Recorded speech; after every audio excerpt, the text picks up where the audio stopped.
Hey y'all, it is Thursday, April 23rd. Happy Thursday.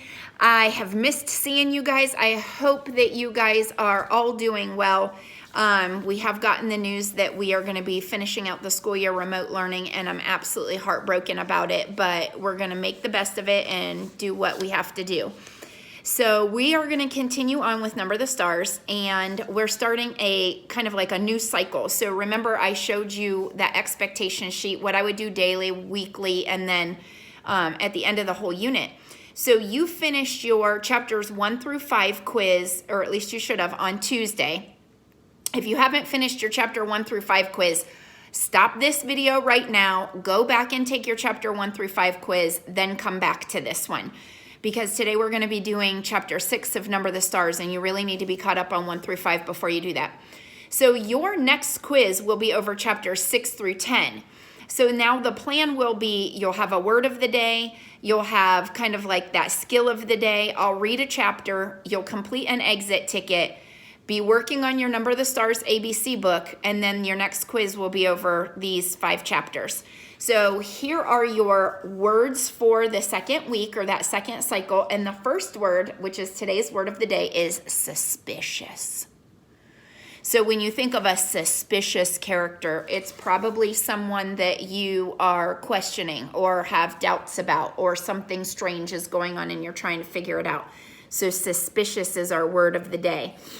And your skill of the day is actually making inferences, but instead of just making inferences based on clues that your author gives you, these inferences you are making based on your background knowledge.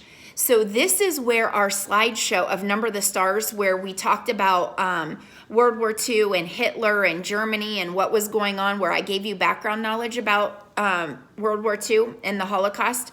This is where it's really going to be helpful for you, because today for your exit ticket for chapter 6, you are going to have to make an inference based on clues that Lois Lowry has given you in chapter 6, but also based on what you know from prior knowledge, background knowledge. And that was what I gave you as we were preparing for our book, Number the Stars. Okay, so let's jump in. Chapter 6, here we go.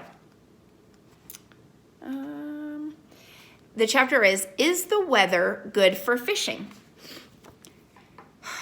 We must think what to do, Papa said. They're suspicious now. To be honest, I thought that if they came here at all, and I hoped they wouldn't, that they would just glance around, see that we had no place to hide anyone, and would go away. I'm sorry I have dark hair, Ellen murmured. It made them suspicious. Mama reached over quickly and took Ellen's hand. You have beautiful hair, Ellen, just like your mama's, she said. Don't ever be sorry for that. Weren't we lucky that Papa thought so quickly and found the pictures? And weren't we lucky that Lise had dark hair when she was a baby? It turned blonde later on when she was 2 or so. In between, Papa added, she was bald for a while. Ellen and Anne-Marie both smiled tentatively. For a moment, their fear was eased. Tonight was the first time Anne-Marie realized suddenly that Mama and Papa had spoken of Lise. The first time in 3 years. Outside, the sky was beginning to lighten. Mrs. Johansson went to the kitchen and began to make tea. I've never been up so early before, Anne-Marie said. Ellen and I will probably fall asleep in school today. Papa rubbed his chin for a moment, thinking, I think we must not take the risk of sending you to school today. He said, it is possible that they will look for the Jewish children in the schools. Not go to school? Ellen asked in amazement. My parents have always told me that education is the most important thing. Whatever happens, I must get an education. This will only be a vacation, Ellen. For now, your safety is the most important thing. I'm sure your parents would agree. Inga? Papa called Mama in the kitchen, and she came to the doorway with a teacup in her hand and a questioning look on her face. Yes? We must take the girls to Henrik's. You remember what Peter told us. I think today is the day to go to your brothers. Mrs. Johansson nodded. I think you are right. But I will take them. You must stay here. Stay here and let you go alone? Of course not. I wouldn't send you on a dangerous trip alone. Mama put a hand on Papa's arm. If only I go with the girls, it will be safer. They are unlikely to suspect a woman and her children. But if they are watching us, if they see all of us leave, if they are aware that the apartment is empty, that you don't go to your office this morning, then they will know. Then it will be dangerous. I am not afraid to go alone. It was very seldom that Mama disagreed with Papa. Anne-Marie watched his face and knew that he was struggling with a decision. Finally, he nodded reluctantly. I will pack some things, Mama said. What time is it? Papa looked at his watch. Almost 5, he said. Henrik will still be there. He leaves around 5. Why don't you call him? Papa went to the telephone. Ellen looked puzzled. Who is Henrik? Where does he go at 5 in the morning? She asked. Anne-Marie laughed. Oh, he's my uncle, my mother's brother. And he's a fisherman. They leave very early, all the fishermen, each morning. Their boats go out at sunrise. Oh, Ellen, she went on, you will love it there.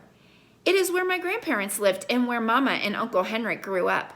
It is so beautiful, right on the water. You can stand on the edge of the meadow and look all the way across to Sweden.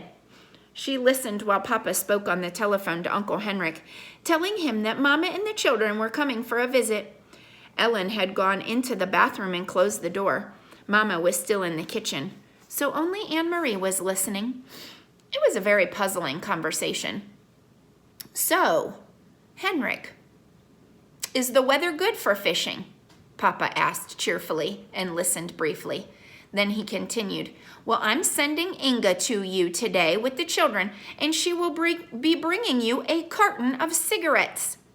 Yes, just one, he said after a moment. Anne-Marie couldn't hear Uncle Henrik's words, but there are a lot of cigarettes available in Copenhagen now, if you know where to look, he went on. And so there will be others coming to you as well, I'm sure. But it wasn't true. Anne-Marie was quite certain of it. It wasn't true. Cigarettes were the one thing that Papa missed, the way Mama missed coffee. He complained often, and he had complained only yesterday that there were no cigarettes in the stores. The men in his office, he said, making a face, smoked almost anything. Sometimes dried weeds rolled in paper, and the smell was terrible. Why was Papa speaking that way, almost as if he was speaking in code? What was Mama really taking to Uncle Henrik? Not cigarettes. Then she knew. It was Ellen. The train ride north along the Danish coast was very beautiful. Again and again, they could see the sea from the windows. Anne-Marie had made this trip often to visit her grandparents when they were alive, and later, after they were gone, to see the cheerful, sun-tanned, unmarried uncle whom she loved.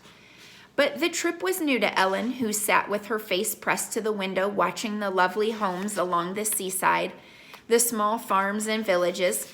Look, Anne-Marie exclaimed, and pointed to the opposite side. It's Klampenborg and the deer park. Oh, how I wish we could stop here just for a little while. Mama shook her head. Not today, she said. The train did stop at the small Klampenborg station, but none of the few passengers got off.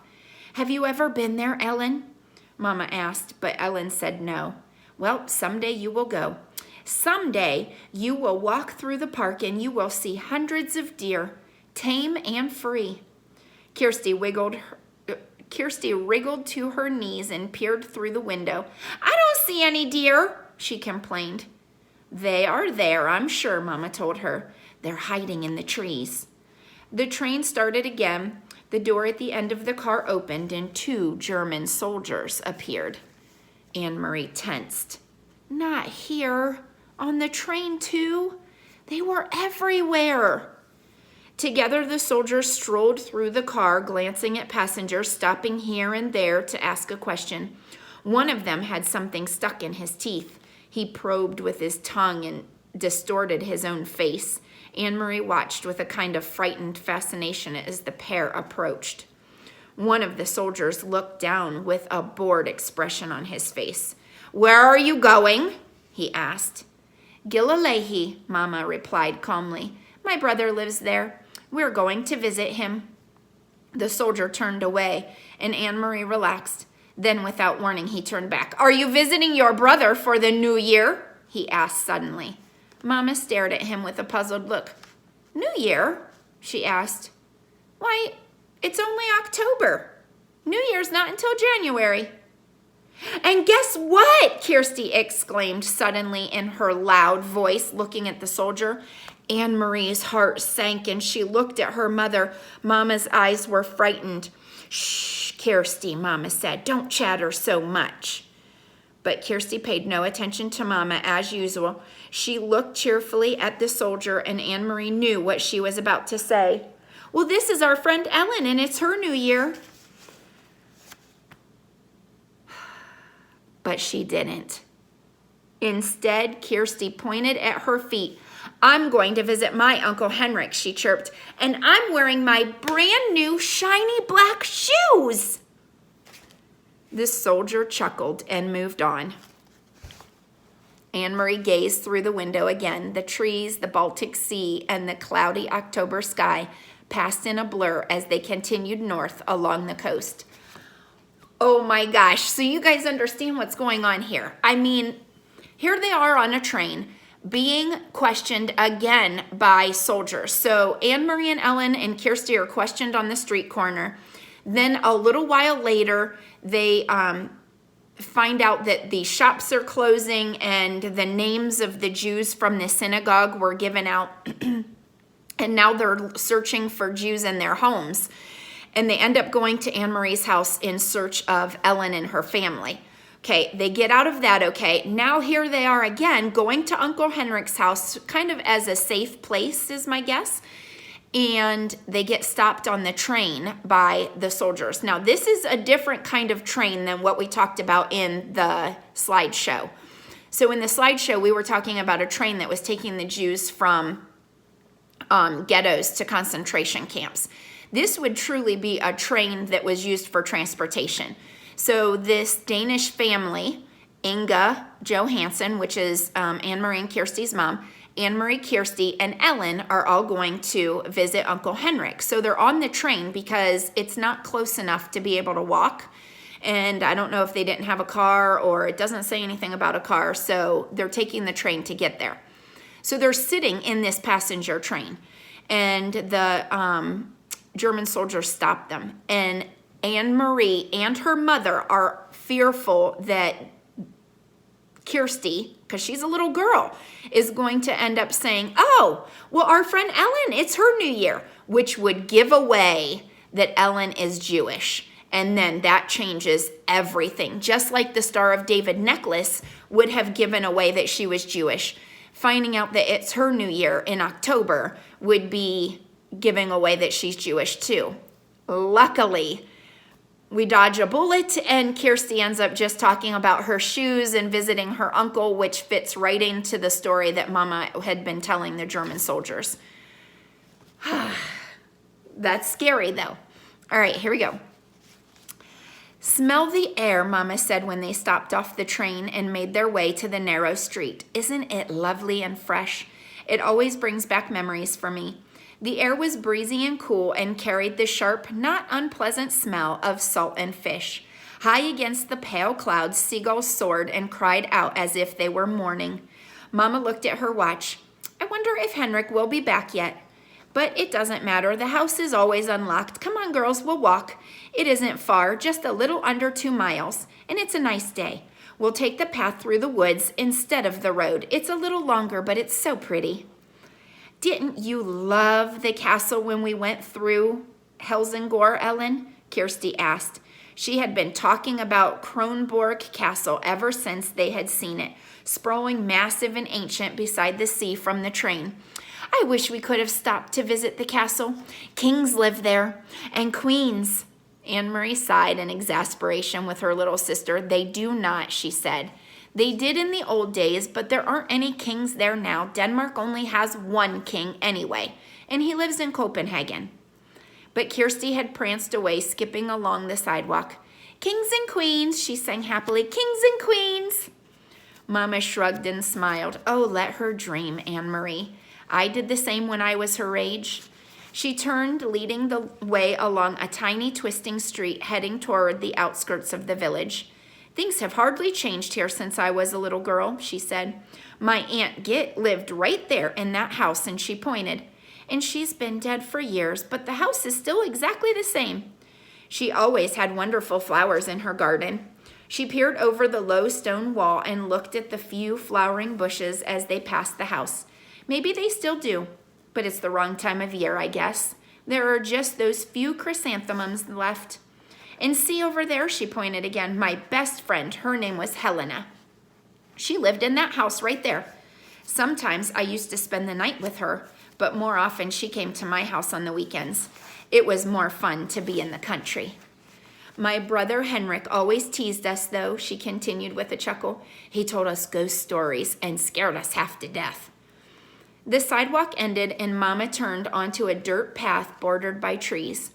When I walked each morning into town for school, she said, my dog followed me this far. At the end of the path, he would turn and go back home. I guess he was a country dog and didn't like the town. And do you know what? She went on, smiling. I had named him Trofast. That means faithful. And it was just the right name for him because what a faithful dog he was. Every afternoon, he was always right here waiting for me to return from school. He knew the right time somehow.